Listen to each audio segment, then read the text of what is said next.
You have been talking recently about MMA. Yeah. Is that, you said, like, where's the biggest money, right? That's where you're heading. Is that the reason for the MMA talk? Nah, it's really not. The MMA talk comes from when Amanda Nunes knocked out Chris Cyborg. I was watching the fight, or I was somewhere, or I was reading it somewhere, and they said she has the best hands we've ever seen from a woman fighter. What? Like, the disrespect. It's more of like, I respect MMA fighters to the T, because they have to learn so many different disciplines, right? And in boxing, you just learn boxing.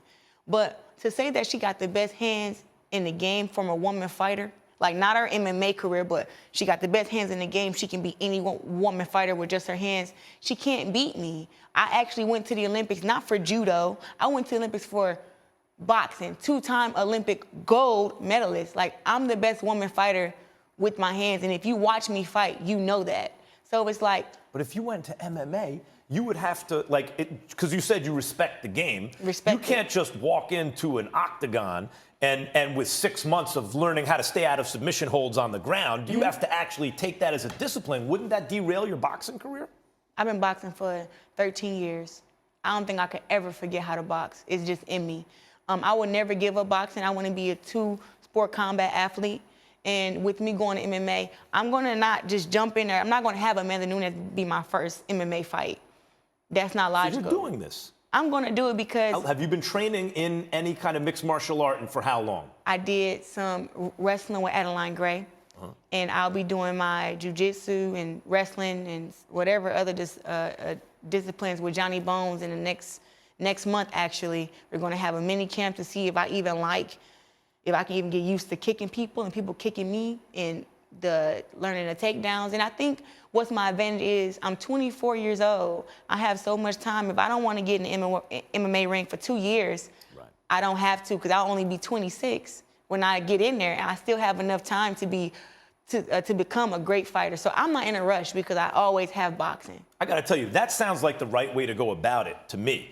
But I do notice in MMA, the most successful fighters are the ones who start from a base of ground game, wrestling, jiu-jitsu, and then add the striking. It's harder to do it the other way, to go from striking to learning the other stuff. It seems to me, and I've been watching since UFC 1, you know, like, it seems that's harder to me. But if you're not in a rush and you're willing to give it years of practice, then it sounds like you're serious. No, and I'm serious, and I want to have my first MMA match at the end of the year.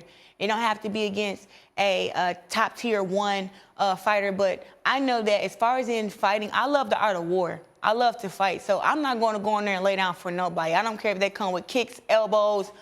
If you're going to kick me, I'm going to kick you. You're going to elbow me, I'm going to elbow you. And I'm really an Olympic athlete, so I can learn these things and catch on very well. I did wrestling practice for 1 day, and Adeline Gray was like, I can't believe this. She was like, I was defending her takedowns. She was showing me how to take somebody down.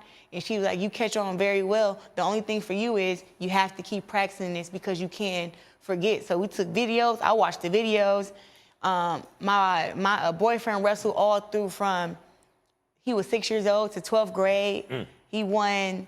My boyfriend can wrestle his butt off, so he even shows me stuff. So I'm going to actually take it serious and learn it, and that's going to help me become a better fighter.